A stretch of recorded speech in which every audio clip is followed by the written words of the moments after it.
Shalom. Shalom. Apa kabar hari ini? Mari sama-sama kita buka firman Tuhan di dalam Matius pasal 22. Matius pasal yang ke-22. Ayat yang pertama sampai ayatnya yang ke-14. Matius pasal ke-22. Ayat yang pertama sampai pada ayatnya yang ke-14.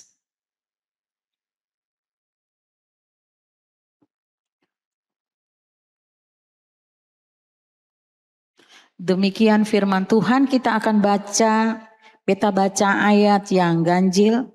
Bapak Ibu jemaat kekasih Tuhan, baca ayat yang genap sampai pada ayatnya yang ke-14.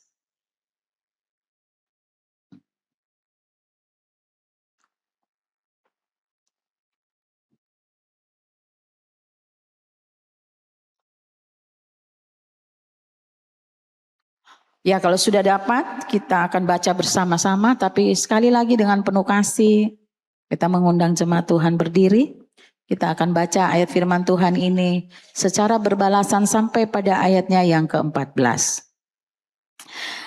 Demikian firman Tuhan, perumpamaan tentang perjamuan kawin. Lalu Yesus berbicara pula dalam perumpamaan kepada mereka.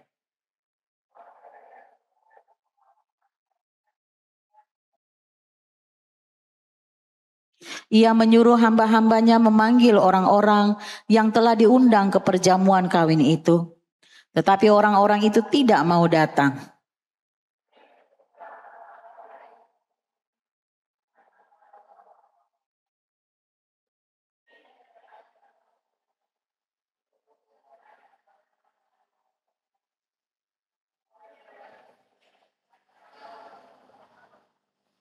Tetapi orang-orang yang diundang itu tidak mengindahkannya. Ada yang pergi ke ladangnya, ada yang pergi mengurus usahanya.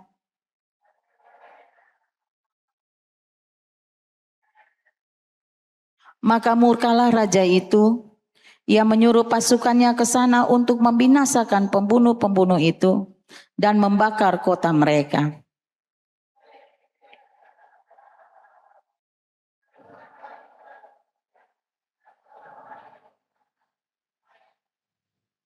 Sebab itu pergilah ke persimpangan-persimpangan jalan dan undanglah setiap orang yang kamu jumpai di sana ke perjamuan kawin itu.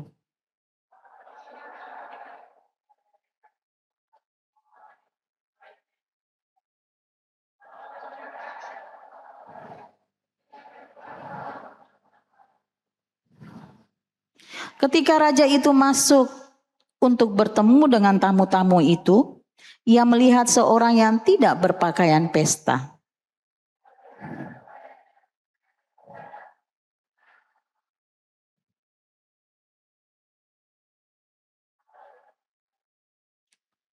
Lalu kata raja itu kepada hamba-hambanya, ikatlah kaki dan tangannya dan campakkanlah orang itu ke dalam kegelapan yang paling gelap. Di sanalah akan terdapat ratap dan ketak gigi. Amin, dipersilahkan duduk kembali. Bapak Ibu yang diberkati Tuhan, jemaat kekasih Tuhan.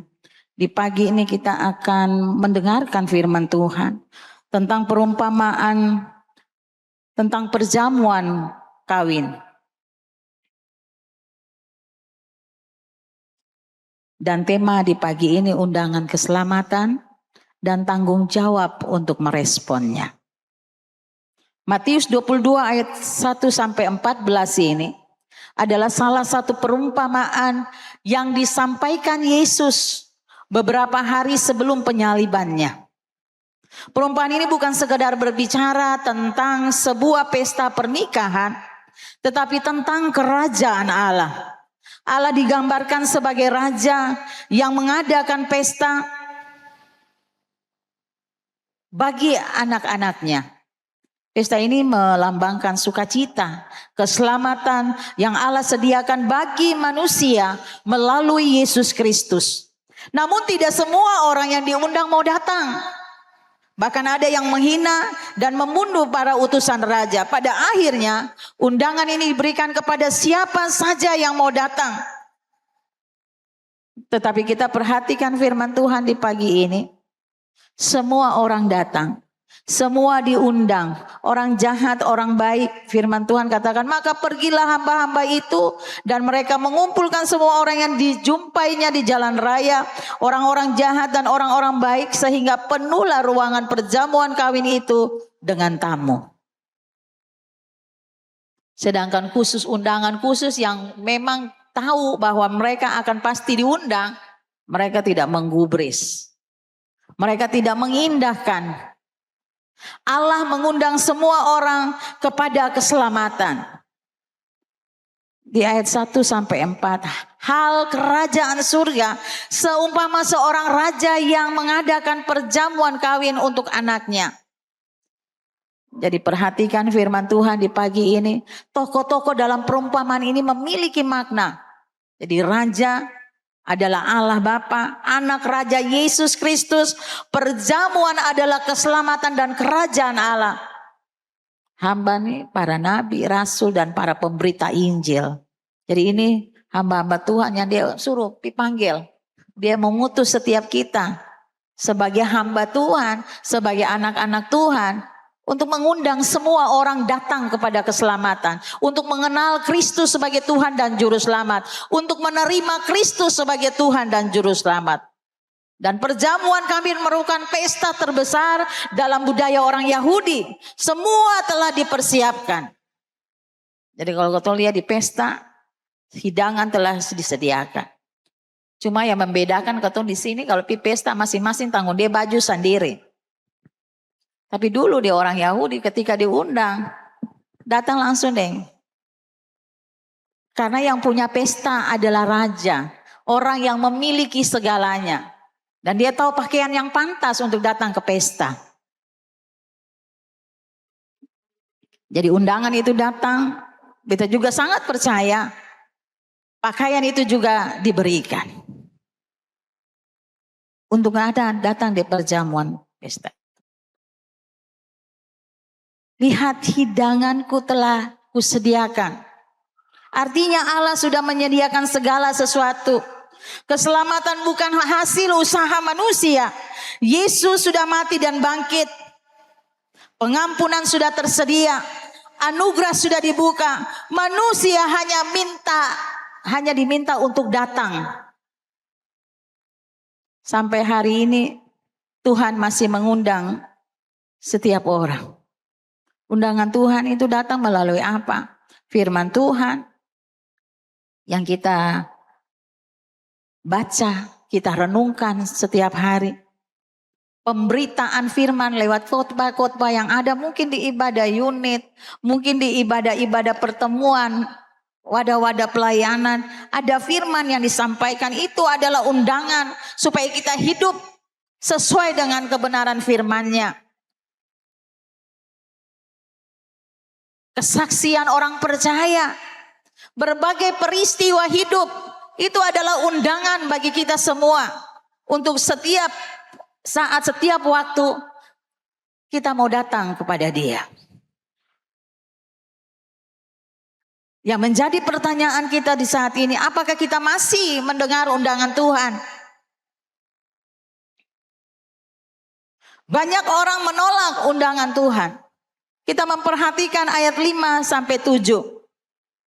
Tetapi orang-orang yang diundang itu tidak mengindahkannya.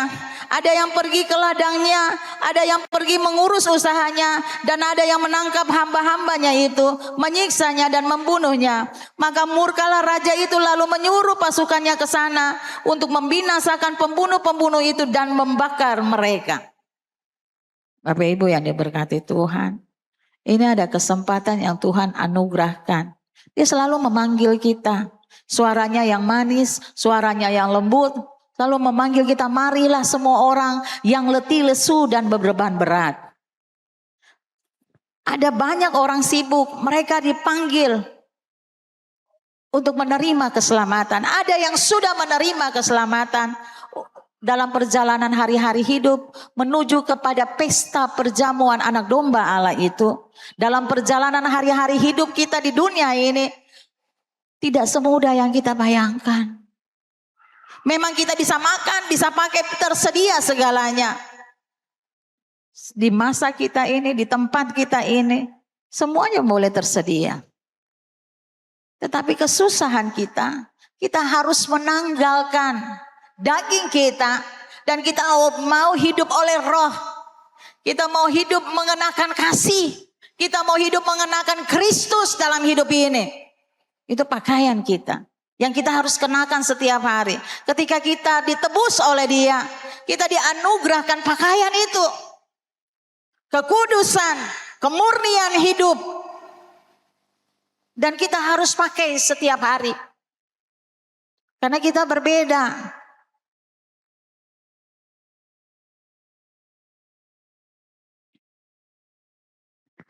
Dan banyak orang menolak undangan Tuhan. Mereka diundang justru pergi ke ladang, mengurus usahanya, punya banyak kesibukan. Jambannya untuk 2 jam datang ibadah saja. Aduh sudah cua, beta ada kejar setoran. Mari Bapak Ibu yang diberkati Tuhan. Firman Tuhan bilang begini. Berkat Tuhanlah yang membuat kita kaya. Susah payah tidak pernah ditambahkan. Kalau ada jam waktu-waktu yang Tuhan anugerahkan untuk cari Dia, duduk di bawah kaki Tuhan, pergunakan kesempatan itu. Waktu kita duduk di bawah kaki Tuhan, waktu kita ada di dalam pertemuan-pertemuan ibadah, itu ibadah mengandung janji, baik untuk hidup yang hari ini maupun hidup yang akan datang. Tapi tergantung hati yang datang, kalau dia punya motivasi hati untuk berjumpa dengan Tuhan. Karena waktu perjumpaan kita dengan Tuhan, hidup kita menjadi berbeda. Yang tadinya kita lemah, kita dikuatkan. Yang tadinya kita sakit, kita disembuhkan. Karena di dalam Dia ada hidup. Dan hidup itu adalah terang manusia. Ada yang sibuk bekerja, ada yang sibuk dengan bisnisnya, ada yang sibuk dengan kehidupannya sendiri. Ada yang sibuk juga bersandar kepada pengertiannya sendiri.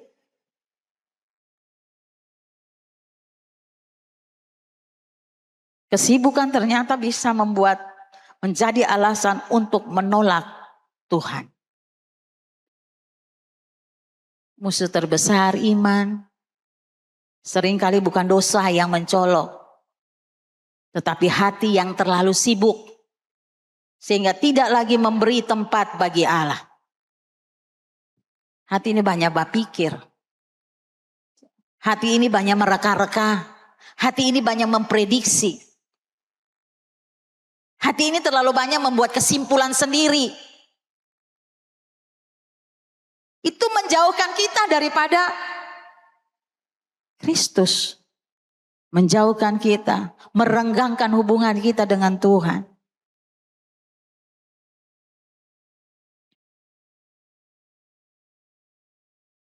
Dan terjadi di masa kini. Nanti kalau sudah tua, baru beta mau bertobat. Nanti juga kalau beta supang siong. Kalau masih karjani kan ada, ingatan kau tahu ini masih ada di dalam dunia. Tapi kita harus hidup tidak boleh serupa dan segambar dengan dunia ini. Amin. Kita harus hidup serupa dan segambar dengan Kristus. Di mana saja kita ditempatkan, gambaran Kristus itu harus hidup di dalam kita. Kita harus tetap mengenakan Kristus dalam hidup ini. Saya bisa nanti di gereja 2 jam, di jam ibadah kita kenakan Kristus. Sedangkan di hari-hari lain itu kan saya nggak apa-apa. Saya bisa. Bagaimana kita bisa hidup ini, bisa menarik orang datang kepada Kristus. bisa menjadi undangan kepada orang lain datang kepada Kristus, menerima keselamatan yang Tuhan anugerahkan bagi kita semua. Hidup jujur, hidup benar bukan 2 jam waktu beribadah. Hidup kudus bukan 2 jam saat beribadah. Tapi di sepanjang kehidupan ini,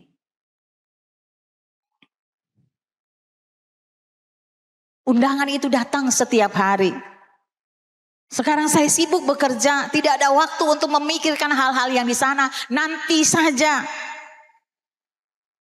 Tempo waktu untuk beribadah, kejar setoran dan sebagainya.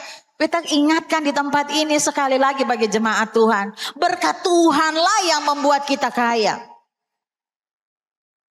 Bukan berarti kalau saya bekerja yang menjadi bagian kita. Tapi ada di waktu di mana yang Tuhan bilang hari perhentian. Sabat itu mari kita pergunakan untuk datang kepada Tuhan. Nanti saja. Beta sementara mengejar karir.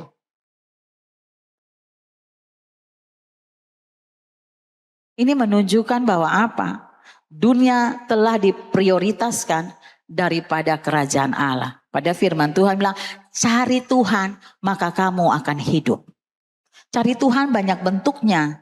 Dalam waktu-waktu berdoa kita setiap hari, setiap saat. Waktu yang Tuhan anugerahkan untuk berkumpul, memuji dan memuliakan Tuhan. Itu juga kita pergunakan.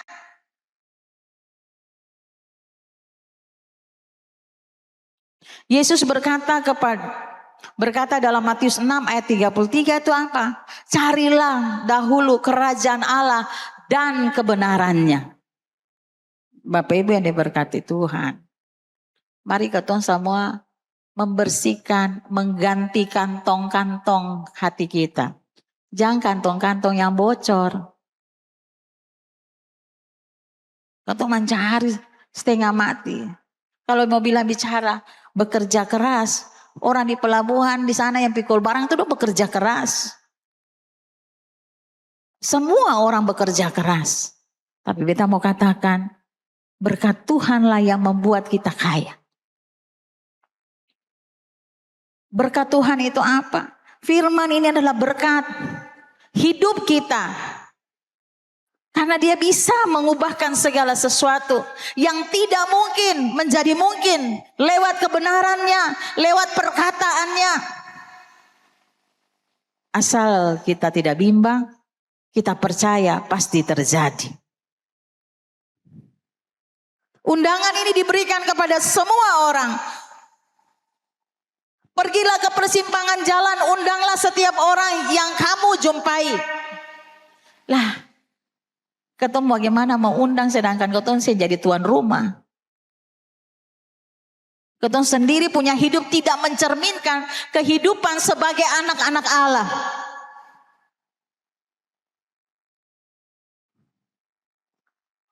Pergilah ke persimpangan jalan dan undanglah setiap orang yang kamu jumpai.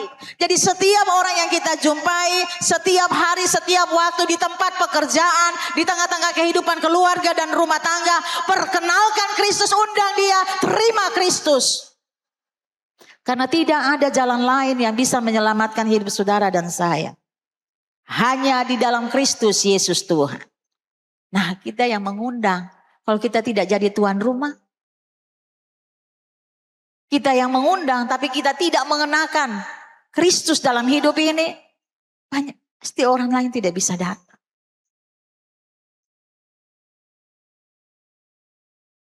Kalau kita membaca firman Tuhan ini,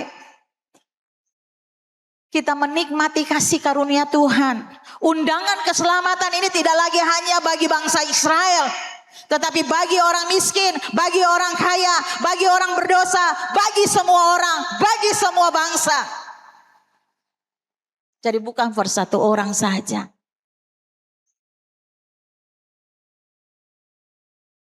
Tidak ada seorang pun yang terlalu berdosa untuk datang kepada Kristus.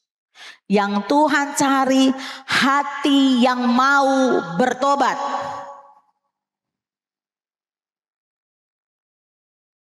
Hati yang sungguh-sungguh menerima Kristus. Hati yang sungguh-sungguh yang mau dibersihkan oleh Kristus, ditebus oleh Dia. Gereja dipanggil untuk mengundang sebanyak mungkin orang yang datang kepada Kristus.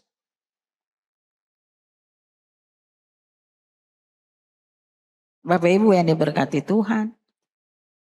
Jadi ketemu semua pun tugas untuk mengundang semua orang datang kepada Kristus. Bukan satu orang pun tugas. Karena kita sudah ditebus oleh Kristus. Amin. Kita juga sudah diberikan pakaian baru dalam hidup ini. Yaitu Yesus Kristus yang kita kenakan dalam hidup ini. Kita punya kewajiban untuk mengundang setiap orang datang kepada Kristus. Kadang-kadang orang yang di dalam gereja yang bahaya.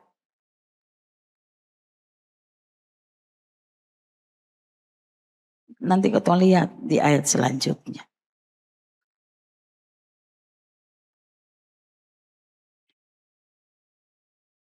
Kenapa kita katakan demikian?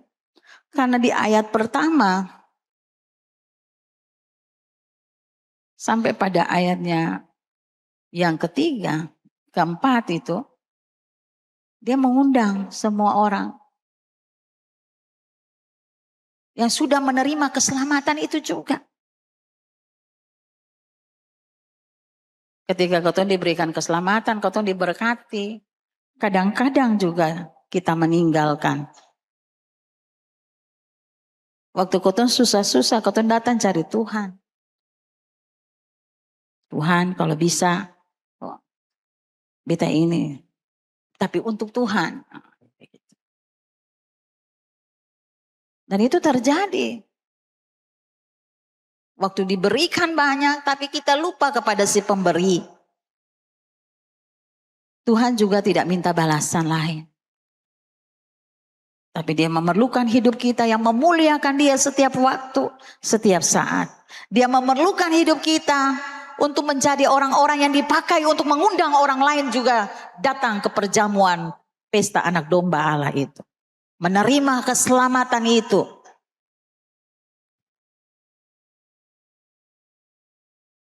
Jadi gereja dipanggil, saudara dan saya dipanggil untuk mengundang sebanyak mungkin orang datang kepada Kristus. Orang-orang yang terhilang di luar sana. Tugas kita untuk memanggil dia datang kepada Kristus untuk menerima keselamatan itu. Karena tidak ada nama lain yang bisa menyelamatkan saudara dan saya, kata firman Allah. Hanya ada di dalam Yesus Kristus Tuhan. Tidak ada jalan lain menuju kepada kekekalan itu. Hanya lewat Yesus Kristus Tuhan. Dunia boleh pakai prinsip bahwa banyak jalan menuju ke Roma. Ya, tapi Kristus menuju ke tempat kekekalan itu hanya satu jalan. Yaitu lewat Yesus Kristus.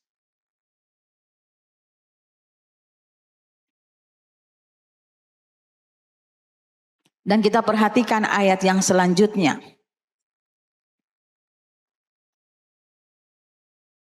Tidak cukup datang. Jadi saya cukup datang saja. Tetapi Yesus bilang harus mengenakan pakaian pesta. Di dalam ayat 11 sampai 13 dia katakan, karena ketika raja itu masuk untuk bertemu dengan tamu-tamu itu, ia melihat seorang yang tidak berpakaian pesta. Dia berkata kepadanya, hai saudara, bagaimana engkau masuk kemari dengan tidak mengenakan pakaian pesta? Tetapi orang itu diam saja. Ini bagian yang juga sering membingungkan. Supanggil orang datang, tapi pakaiannya juga harus pantas. Kita butuh orang lain datang ke perjamuan pesta itu. Mengapa orang itu diusir? Kan dia sudah datang. Bukankah dia datang? Kalau di ayat yang pertama tadi mereka tidak menggubris panggilan dan undangan itu. Tapi di ayat yang ini dia datang, tapi pada akhirnya dia harus keluar. Satu orang ini. Jadi kalau kau lihat pada zaman itu biasanya, raja biasanya menyediakan pakaian pesta bagi tamunya. Artinya orang itu sengaja menolak mengenakan pakaian yang disediakan raja. Secara rohani, pakaian pesta itu melambangkan apa? Hidup baru, pertobatan, kebenaran Kristus, kekudusan. Itu yang kita kenakan. Banyak orang datang ke gereja. Tapi belum tentu hidupnya telah diubahkan. Sungguh-sungguh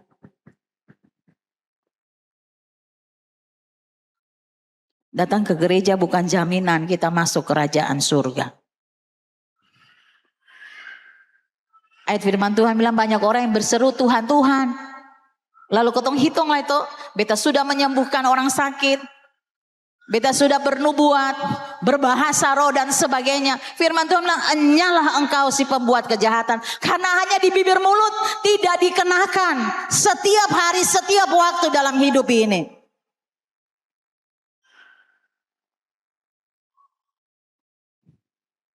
Mari Bapak Ibu yang diberkati Tuhan. Tanda-tanda kedatangan Tuhan sudah semakin dekat.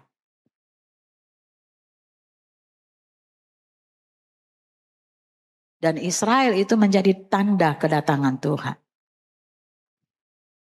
Mari mempersiapkan hidup kita.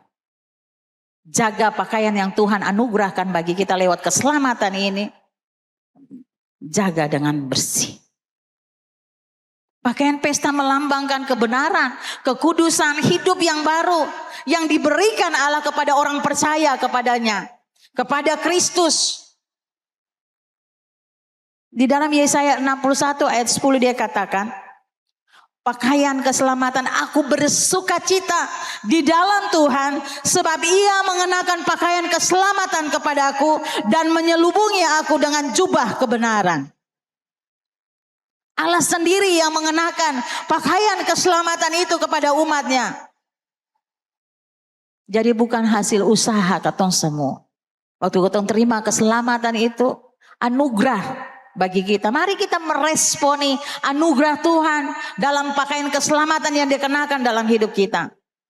Kita tidak dapat datang kepada Allah dengan kebenaran kita sendiri.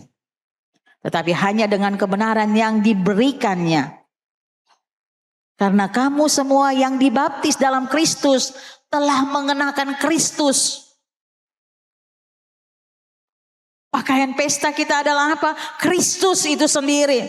Orang percaya dipanggil hidup sesuai dan harus sama seperti karakter Kristus. Mengenakan Kristus berarti meninggalkan kehidupan lama dan hidup serupa dengan Dia.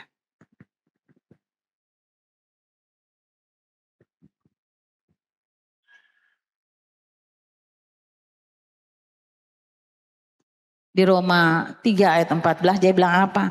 Tetapi kenakanlah Yesus, Tuhan Yesus Kristus sebagai perlengkapan senjata terang.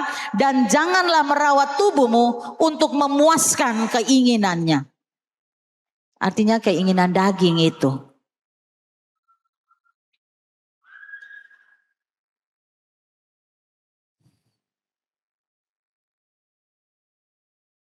Jadi pakaian pesta itu bukan sekedar status sebagai orang Kristen. Melainkan kehidupan yang dipimpin oleh Kristus. Kehidupan yang dipimpin oleh Roh Kudus. Mari menanggalkan manusia lama kita. Dan mengenakan manusia baru yang diciptakan menurut kehendak Allah. Jadi kalau kita mengenakan pakaian pesta ini. Berarti apa? Ada perubahan hidup dalam hidup kita. Orang yang menerima keselamatan harus menunjukkan karakter baru dalam hidupnya.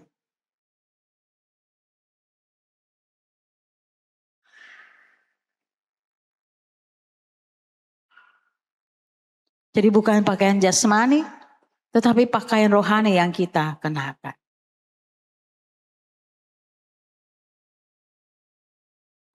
Bapak Ibu yang diberkati Tuhan.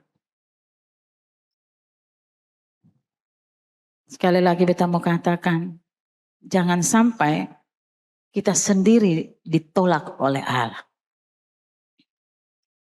Menjadi renungan kita di pagi ini, apakah beta menjadi seorang Kristen hanya cuman secara nama saja?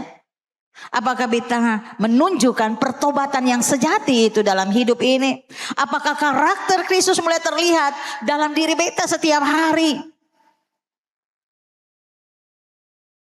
Pada ayat yang terakhir dia katakan apa? Sebab banyak yang dipanggil tetapi sedikit yang terpilih. Banyak yang dipanggil, sedikit yang terpilih. Semua orang menerima undangan, tetapi tidak semua sungguh-sungguh meresponnya. Kalau kita menerima undangan itu, kita dikenakan keselamatan, dianugerahkan keselamatan dari Tuhan. Kita meresponnya, kita sudah bilang berulang kali. Bukan hal-hal jasmani, karena semua ini punya Tuhan. Anto yang kurang di surga, anto kelimpahan, anto memberi boleh. Tapi dia cuma ingin satu saja. Hidup kita serupa dan segambar dengan dia. Karena dari awalnya dia menciptakan kita serupa dan segambar dengan dia. Karena dosa, gambaran itu hilang.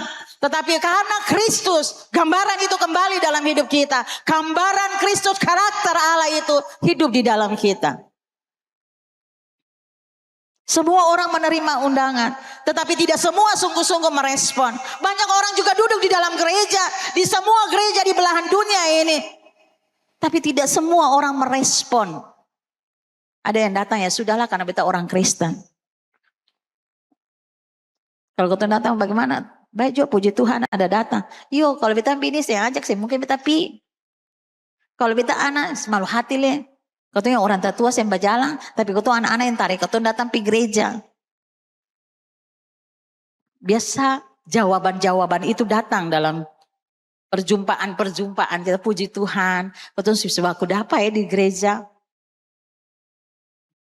Tapi bukan dari hati. Mau cari apa? Kalau saya datang cari Tuhan. Kalau saya datang terima firman Tuhan. Berjumpa dengan Tuhan. Berjumpa dengan Tuhan di semua tempat. Karena dia Allah yang tidak dibatasi dengan waktu dan tempat.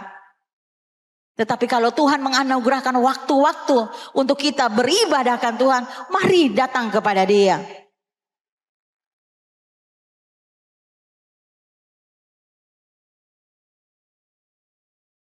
Dipanggil bukan berarti menerima kesempatan, dipilih berarti tetap setia sampai akhir. Dipanggil berarti menerima kesempatan, undangan itu datang setiap hari.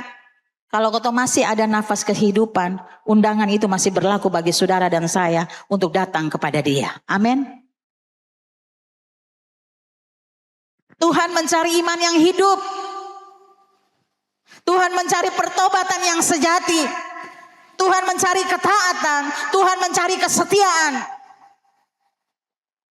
Iman kita kepada dia. Bukan sekedar status sebagai orang Kristen. Di zaman sekarang, undangan keselamatan itu masih terus diberitakan. Tetapi banyak orang lebih memilih kekayaan, jabatan, populer, media sosial. Mengutamakan hiburan daripada Tuhan. Untung kata Belanda kalah hari ini. Kemarin, Barani Belanda menang hari ini jam hampir siang ini. Di gereja GPN jam 5 pagi itu ibadah perjamuan kudus.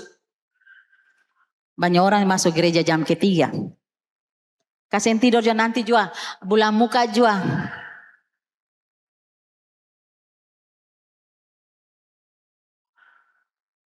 Ketulian nanti 17 Agustus merah putih semua dia orang pembuka pintu kasih. Kadang-kadang kita memprioritaskan, ini sebagai contoh saja. Kadang-kadang kita memprioritaskan segala sesuatu yang bukan menjadi identitas kita.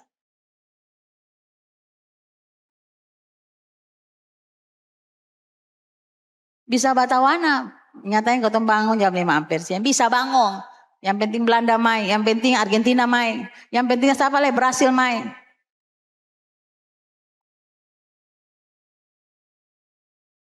Bisa bangun pagi-pagi. Tapi kalau saya tidur sah. Nanti hampir siang pergi gereja ada minggu depan lah. Piala dunia ini 4 tahun sekali mah. Bapai.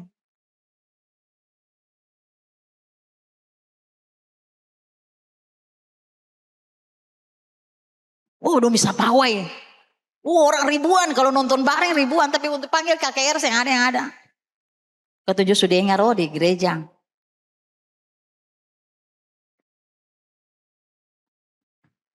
Yesus mengingatkan bahwa kesempatan menerima undangan tidak berlangsung selamanya. Akan tiba saatnya pintu itu ditutup. Seperti pada perumpamaan ini, ketika raja menghakimi mereka yang menolak undangan dan mereka yang hadir tanpa pakaian pesta. Hanyalah engkau si pembuat kejahatan. Karena itu selama masih ada kesempatan, siapa yang tahu di sini dia pun hari the end. SK dari surga itu datang, siapa yang tahu? Besok atau 1 jam setelah turun dari mimbar ini, atau besok lusa, saya ada yang tahu. 2 jam kemudian, saya ada yang tahu. Mari kenakan pakaian pesta itu. Mari hadiri undangan Tuhan setiap waktu. Karena itu selama masih ada kesempatan, respon terbaik adalah datang kepada Kristus dengan iman dan hidup yang diperbaharui. Jamai-mai, waktu ini tinggal sedikit. Ada 3 pelajaran utama dari perumpamaan ini. Allah mengundang semua orang untuk menerima keselamatan melalui Yesus Kristus. Manusia harus merespon undangan itu dengan apa? Sungguh-sungguh. Bukan menolaknya karena kesibukan atau prioritas dunia ini. Setiap orang yang datang kepada Kristus dipanggil untuk hidup dalam pertobatan dan kekudusan. Jadi setiap orang yang dipanggil, setiap orang yang menerima keselamatan,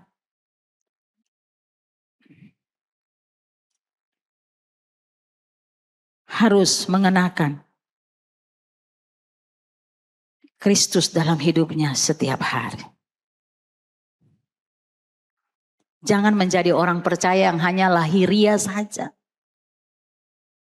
Tapi pada akhirnya kita tidak memiliki hidup yang kekal itu.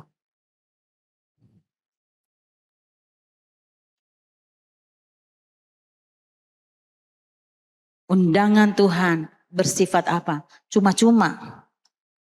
Tetapi kita tidak boleh datang dengan cara kita sendiri. Ya toh, kau datang dengan cara Tuhan. Sama dengan di gereja ini, datang sah. Yang penting kau datang. Mau datang dengan celana umpan jo sempapa. Suka-suka tidak bisa. Belajar menghargai Tuhan dalam setiap hari-hari kehidupan kita. Ketompi undangan pesta saja, ketom berusaha yang dunia punya nih, ketom berusaha tampil. Sing terlalu mahal-mahal amat, tapi yang pantas untuk ke pesta itu.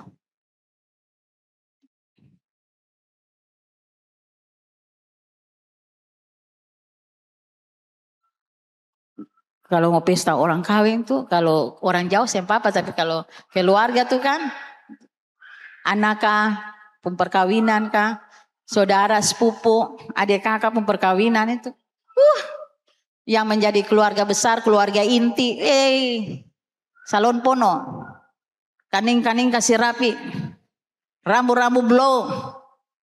Segala macam sanggul, tanpa burung, batalor semua tempel di kepala. Tuh, kita berusaha tampil baik. Tampil bagus. Sama seperti Yesus, dia mengundang kita datang ke pestanya. Kita kenakan dia, dia menyediakan pakaian itu dengan bagi saudara dan saya gratis. So ada, tinggal kita kenakan. Tapi seringkali kita menolak. Sudah masuk undangan, sudah kita datang ikut, kita suka sah.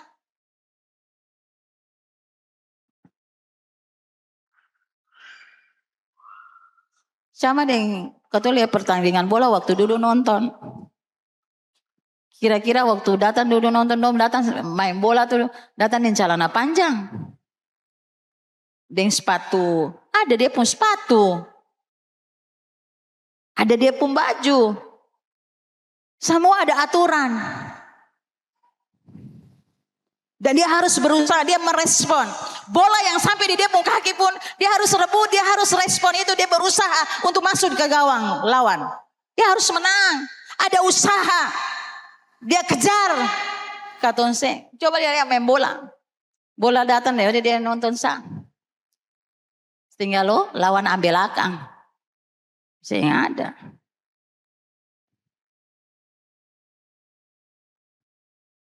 Artinya kita merespon panggilan Tuhan dalam hidup ini. Kita berusaha sungguh-sungguh supaya pakaian itu tetap bersih, kita jaga. Jadi undangan Tuhan ini bersifat cuma-cuma. Tetapi ketong semua tidak boleh datang dengan cara ketong sendiri.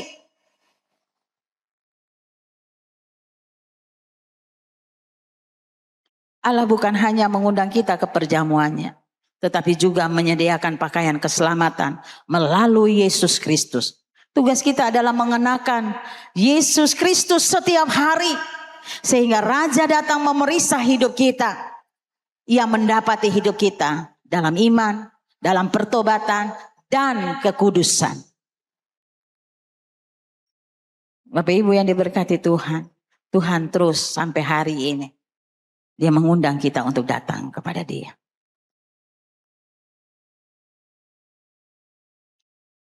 Ketika kita mendengar firman-Nya, itu undangan untuk datang kepada Dia. Mari Bapak Ibu kita hidup sesuai dengan apa yang Tuhan mau.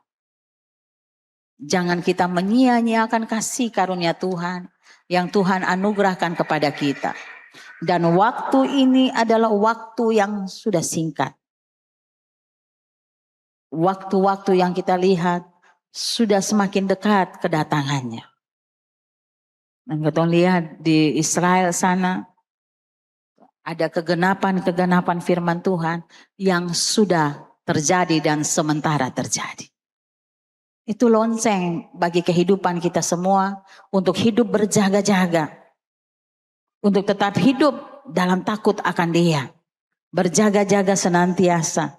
Supaya waktu kedatangannya kita semua kedapatan. Dipanggil dan menikmati perjamuan kudus. Bersama dengan anak domba Allah itu yaitu Yesus Kristus Tuhan. Amin.